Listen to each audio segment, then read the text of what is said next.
verdade escancarada diante de tantos fatos que têm se apresentado em nossos dias.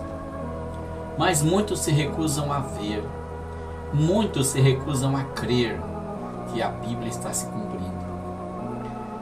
Nós estamos vendo um país sofrendo um tremendo ataque espiritual.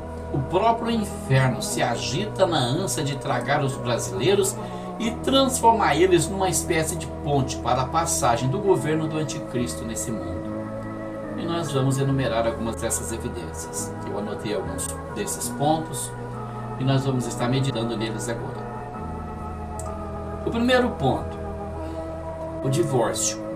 O divórcio entrou no Brasil na década de 70 e hoje ele é aceito como normal, que segundo os dados do IBGE, mais de 30% dos brasileiros são divorciados. E o número dos casamentos estão caindo gradativamente, e ao passo que aumenta o número dos casamentos de pessoas do mesmo sexo.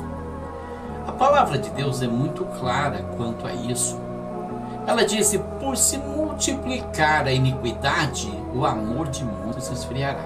Não há como ter dúvida de que realmente a iniquidade aumenta quando nós deixamos as nossas paixões aflorarem de tal forma que sufoca a palavra de Deus. O divórcio é uma espécie de paixão. Porque o que é que impede um casamento de ir adiante? A não ser o egoísmo, a não ser a maldade, a crueldade, a insensibilidade. Tanto de uma parte quanto da outra. Tanto do ativo como do passivo. Porque quando não dá mais para viver como marido e mulher, quando não dá mais para viver como amigos, quando não dá mais para viver como irmãos, é sinal de que cada um só pensa em si e mais ninguém. Aí eu pergunto, onde é que está Deus nisso? Ah, mas muita gente não acredita mais em Deus. Muita gente não acredita na Bíblia. Muita gente questiona a Bíblia, questiona a vontade de Deus. E essas pessoas simplesmente não acreditam em Deus, porque se eu confio nele, eu posso não me sentir bem, mas eu sei de uma coisa: Deus está no controle de tudo. E nós estamos vendo o quê? Uma insurreição, como aconteceu na época em que o querubim achou que não estava bom, ficou insatisfeito e se insurgiu contra Deus. Começou a primeira rebelião. Todas as rebeliões são assim. Inclusive quando nós esquecemos de Deus, quando nós nos voltamos para nós mesmos, para a nossa própria felicidade, para o nosso próprio bem-estar. O que me importa é o meu conforto, os outros que se lasquem. Não é isso que Deus quer. A Bíblia fala bem claramente que quando Ele chamou o seu povo para ser uma nação eleita, Ele buscava uma semente de piedosos.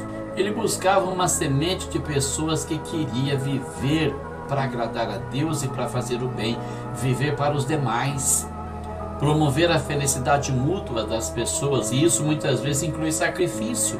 Quem está disposto a fazer sacrifício hoje? A não ser aqueles que perseveram na palavra de Deus. Outro ponto interessante é o esfriamento dos verdadeiros cristãos. E eu não estou falando aqui a respeito de fazer barulho, de gritar, de chorar, de espernear. Não é nada disso. O esfriamento dos cristãos surge quando as pessoas não têm mais amor pela palavra de Deus. Quando as pessoas não se preocupam com a letra de uma música evangélica, canta qualquer coisa, canta porque gosta do ritmo, canta porque gosta de remeleixo, canta porque faz se sentir bem, canta porque mexe com o seu ego. Inclusive tem tanta letra de música que é um horror, é um terror, dá nojo. Só fala do homem, só fala da mulher, só fala de carnalidade. Enquanto os verdadeiros cristãos vão sendo um número cada vez menor. As igrejas que pregam o verdadeiro evangelho de Cristo estão ficando cada vez mais vazias, fracas e frias. Porque os membros dessas igrejas estão indo para igrejas mais avivadas, mais pentecostais, mais modernas. Mas Deus não é moderno, Deus é antigo. Deus é tão antiquado quanto eu e você que ainda persevera. Por que eu tenho que buscar uma coisa moderna? Se tem coisa que me dá nojo, é quando eu vejo alguém falando a respeito de música evangélica e fala: essa música é da hora, é música do momento. A música do momento é aquela que no hino da harpa, que os mais belos hinos de poesias foram escritos em tribulação. Não essas musicazinhas que fazem aí para fazer sucesso. Músicas que são compostas para agradar a plateia, para levar as pessoas ao delírio.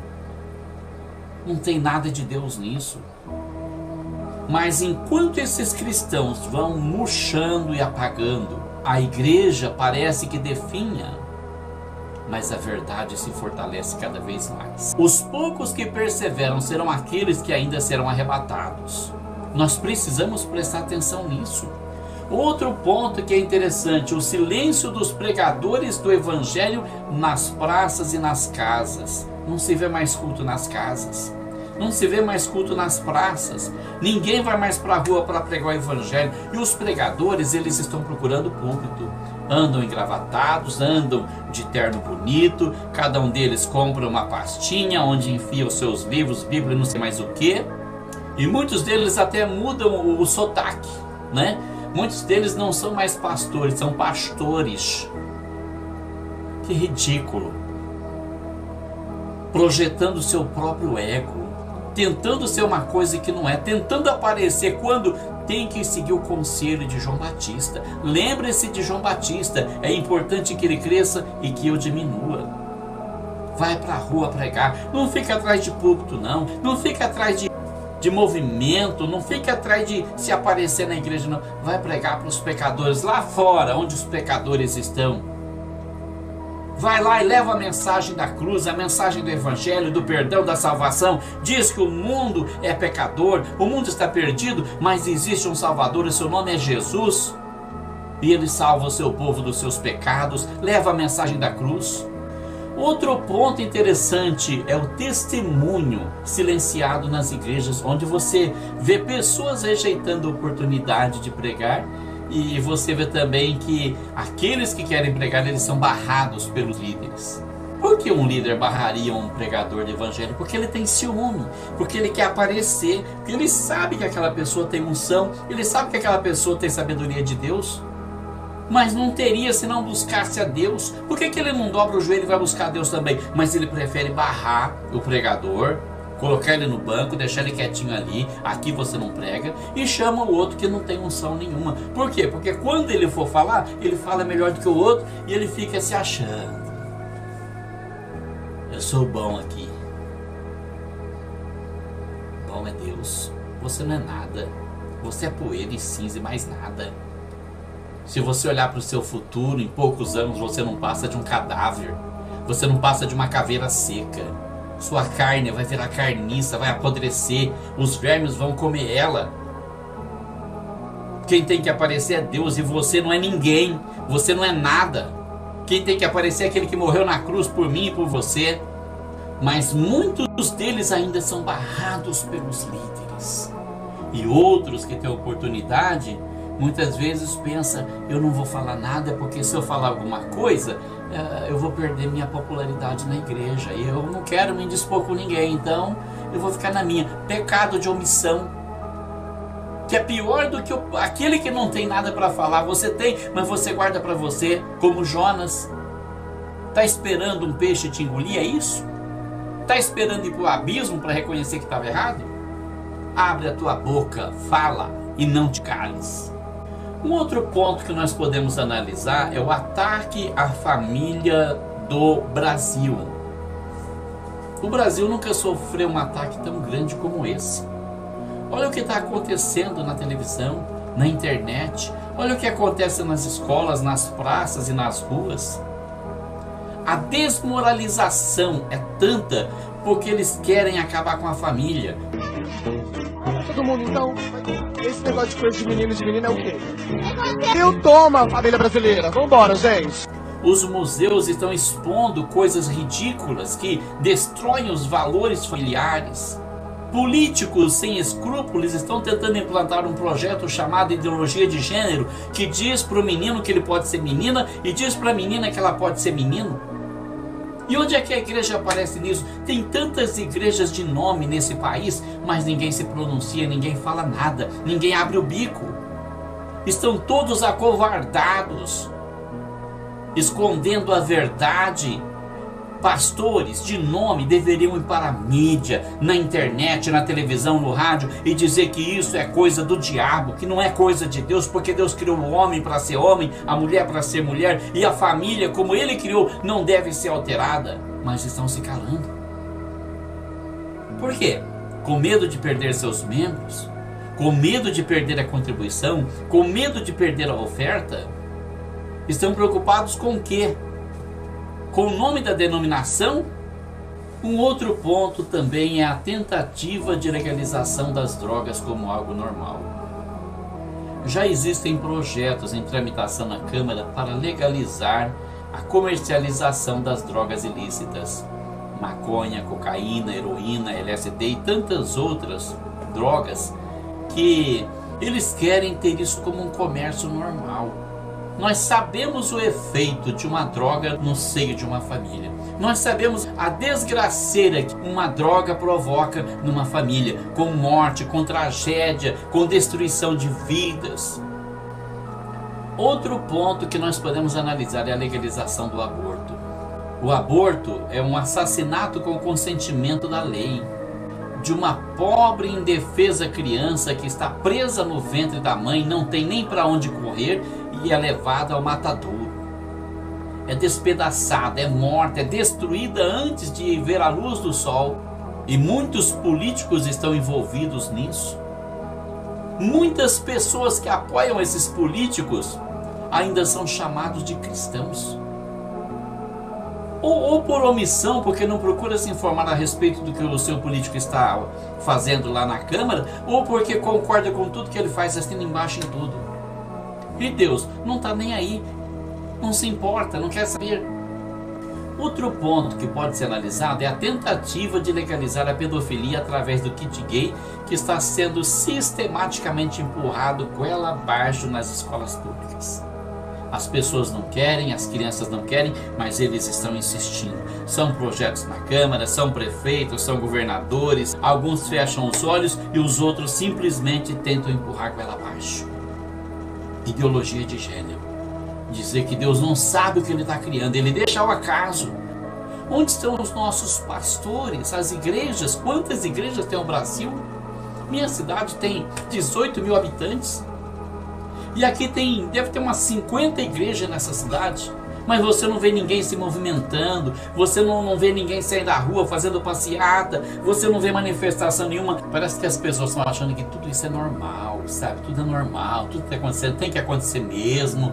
As pessoas hoje são muito moderninhas para admitir que isso está errado. Errado é errado. E principalmente aqueles que dão testemunho, que pregam o evangelho. Parece que eles têm medo das pessoas pensarem que eles são antiquados. Eu sou antiquado. Eu sou quadrado. Eu não tenho medo de negar, porque sou um conservador e sou um conservador dos padrões da palavra de Deus. Estou me lixando se alguém gosta de mim, se não gosta por causa do que eu penso, por causa daquilo que eu acredito. É o que eu acredito, não que os outros querem que eu acredite. Sabe, esse politicamente correto tem que ser eliminado, tem que ser abandonado, tem que ser jogado fora, porque o padrão é a palavra de Deus. O padrão é o Criador, não a criatura. Não as pessoas que acham que tem o direito. Ninguém tem direito de nada. O único que tem direito aqui é quem criou o universo, quem criou o ser humano, quem está mantendo o universo e o seu modo de vida. Um outro ponto que precisa ser analisado é o aumento da violência e a carestia do custo de vida. A violência aumentou muito por causa da impunidade. Isso acontece na sociedade, isso acontece na escola, isso acontece nas famílias, isso acontece até mesmo nas igrejas. Onde não tem punição, vira bagunça. Tem que ter uma disciplina, tem que ter uma hierarquia. Mas por que tem que ter hierarquia? Porque toda organização que não tem um líder que manda e é obedecido, vira anarquia, vira bagunça. E o Deus que eu conheço, o Deus da Bíblia, não é Deus de bagunça, de maneira nenhuma. Ele é muito bem organizado, muito certo, e existe hierarquia porque Ele deixou essa hierarquia. Não aquela hierarquia ditadora, né, que se não faz o que eu mando eu mato. Não, isso aí não é de Deus, né? Porque Deus não é assim. Deus não é assim. Deus é um Deus de amor, mas também é um Deus de justiça. Ou seja, você tem o direito de escolher a semente que você quer plantar, mas pode ter certeza que você vai ter que colher o fruto dessa semente, vai ter que comer o fruto dessa semente que você plantou. Isso é justiça. O aumento da violência acontece devido à falta de punição. Olhamos para as escolas, o que está acontecendo? Não tem punição na escola, então o aluno faz cada dia mais o que eles querem. E hoje não é bastante eles fazerem o que eles querem bater nos professores, querem bater nos diretores. Um dia desse eu vi um vídeo de um menino dando um soco na cara de um diretor de escola. Vamos falar de respeito? Ah, sim, dê-se ao respeito e será respeitado. Você não se dá o respeito, que tipo de respeito você quer? É como uma pessoa que acha que tem o direito de aparecer na frente dos outros, tendo relações do tipo que ele acha melhor na frente de todo mundo. Vai fazer isso lá na sua casa, no seu quarto, porque da sua vida você vai prestar conta para Deus, mas não na cara das pessoas. Ninguém é obrigado a engolir isso. Isso é falta de respeito. Aí você vem falar em respeito, o que mais cresce hoje é a hipocrisia. E você percebe, principalmente em países como o Brasil, todo dia tem um imposto a mais, tem uma cobrança a mais, alguém querendo levar uma vantagem em cima de alguma coisa. Aqui no Brasil não tem mais como eles inventar modo de roubar. Não tem mais, não tem como. Eu estava observando aqui uma planilha que fala de IPTU atrasado, de um IPTU que custava R$211 em 2013 e que agora com as correções foi para 471. O aumento que teve nesses anos aqui foi de R$259, mais do que o dobro do que foi cobrado. Sabe, é um absurdo, tá errado, atrasou, tem que cobrar juro, né, correção, mas seja moderado. Para de enfiar a mão no bolso do contribuinte. E assim também é o comerciante, assim também é o empregador, sabe? Todo mundo quer lucrar, alguém vai ter que pagar por isso. E aí é um aumento no custo de vida. As pessoas não têm mais condições de comprar comida. Algumas pessoas mal compram o que comer e muitos não sabem o que é uma novidade, não tem condições. Aí fala assim em socialismo, em falar em comunismo, em socialismo, tudo é igual para todo mundo, é igual uma ova, isso nunca existiu, isso nunca vai existir. Ninguém que tem qualquer coisa vai querer repartir com quem não tem, não existe isso. Não tem interesse de repartir nada com ninguém, então esquece essa ideia, porque isso nunca funcionou e nunca vai funcionar. Ouvi outro dia um absurdo, um sujeito falando para mim numa rede social que Jesus era socialista. Esse cara é um débil mental, só pode. Porque Jesus nunca foi socialista. Jesus é um Deus de amor. Ele distribui de graça o que ele tem. Ele compartilha vida, ele compartilha alimento, ele compartilha esse ar que nós respiramos. Ele não pede nada em troca, a não ser que nós o temamos e confiamos nele. Mas muita gente não quer fazer isso. O ser humano é tão mau, tão egoísta, que fala, olha, eu quero o ar que eu respiro, eu quero o sustento, eu quero o meu custo de vida preparadinho, mas eu vou acreditar em quem eu quiser, vou fazer o que eu quiser da minha fé, da minha vida, não te devo satisfação. Tem gente que pensa assim. Agora, no meu modo de ver, a pior de todas as evidências que existe é o impedimento do ensino das Sagradas Escrituras como palavra de Deus. E isso é uma realidade. É uma realidade. Isso está acontecendo. Tem vários vídeos falando de pessoas que formam o conjunto dos direitos humanos, cúpulas de partidos anticristãos que existem, não aparecem aqui na televisão, mas aparecem nas redes sociais, ou são flagrados com alguma câmera escondida, falando que a Bíblia não é a palavra de Deus, falando que as Sagradas Escrituras é só um livro de lendas, de mito. Teve um certo cidadão, que eu não sei dizer o nome, que disse que se precisasse ele pegaria em armas para combater as pessoas que acreditam na Bíblia como a palavra de Deus. De projetos fundamentalistas religiosos, esses desgraçados, eles têm um poder político de projeto que só está se consolidando. Mas eu sei que eu estou disposto a pegar em armas se preciso for. Se instalar uma teocracia no Brasil. Agora eu paro para pensar, qual a racionalidade de um indivíduo desses? Para mim é uma besta humana, sem cérebro, sem noção do que está dizendo, do que está falando, porque é a nossa base. Você não quer ser cristão, ninguém vai te obrigar a ser cristão, ninguém vai te pegar à força. Não é que nem no tempo da Inquisição, que quem não queria ser cristão ia para a fogueira da Inquisição. Não é que nem no tempo do absolutismo, que uma pessoa era obrigada a ser cristã para não ir para a guilhotina ou para a forca. Não. Ou ser pregado numa cruz. Não. Apenas deixa o povo seguir o que eles querem. Deixa o povo acreditar no que eles querem. Fica com a sua fé suja, emporcalhada, comunista, anticristã, diabólica, satânica, mas deixa a gente acreditar naquilo que a gente quer. Eu nunca vou pensar como você quer. Eu penso nas Sagradas Escrituras como palavra de Deus, em Jesus como Filho de Deus, porque foi a melhor coisa que aconteceu na minha vida, foi Jesus ter entrado na minha vida. Ele mudou minha vida no tempo, na eternidade. Ele transformou a minha história, da história de um homem fracassado, derrotado, perdedor, na história de um homem vitorioso. Ele realizou todos os meus sonhos. Portas que se encontravam fechadas e lacradas se abriram quando ele entrou na minha vida. Como eu não vou acreditar nele?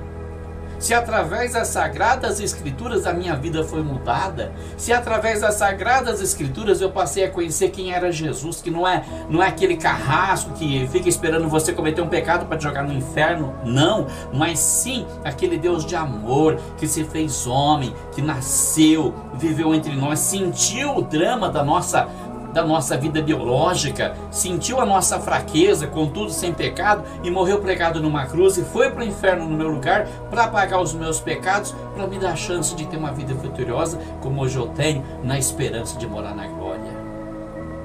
Você vai me tirar isso? Você vai me dar o que em troca? Tira o meu chão e deixa eu afundar? Me joga na areia movediça? Você só quer roubar o que ele me deu porque você não tem nada para me oferecer. Deixa eu com a minha fé. Viva a sua fé satânica, diabólica, anticristã, ou mesmo seja ateu se você quiser, mas deixa os cristãos em paz. Porque quem toca na vida dos cristãos, quem toca na fé cristã, toca na menina do olho de Deus. E o mundo está prestes a ser entregue na mão do diabo, na pessoa do anticristo. É isso que o comunismo está fazendo, dominando essa nação, Brasil, pátria grande, como eles chamam na Ursal, que todos já sabem que a Ursal é um projeto do Fórum de São Paulo, que significa União das Repúblicas Socialistas da América Latina. Um ponto estratégico para a partida dos comunistas, porque se dominarem o Brasil, eles dominarão não somente a América Latina, mas o mundo todo. E nós sabemos o que o comunismo fez, onde ele passou. Na Rússia, na Romênia, na Ucrânia, na China, na Coreia do Norte, era só mortandade. Se você não negasse Jesus, você era torturado, você era morto, você via seus familiares sendo torturados e mortos, e você tinha que negar Jesus, ou você sofreria todas essas sanções. E agora estão querendo trazer isso para o Brasil. Estão querendo que eu aceite uma sujeira dessa? De maneira nenhuma. Então eu quero fazer um apelo para você que é cristão. Por favor, abandone a esquerda. Por favor, apoie os conservadores dos valores que o Senhor Jesus Cristo nos legou. Sabe por quê? O reino do anticristo se aproxima, mas Jesus está voltando a qualquer momento. O arrebatamento vai acontecer a qualquer momento. Então deixa tudo isso para trás e vamos servir a Deus, porque em breve aqueles que servem a Deus estarão morando com Ele no paraíso eterno, livre de toda dor, de todo sofrimento. Como diz a Escritura, não haverá mais lágrima, nem dor, nem clamor, porque já as primeiras coisas são passadas. Tudo isso vai perecer. Mas quando tudo isso acabar, Jesus ainda será o mesmo.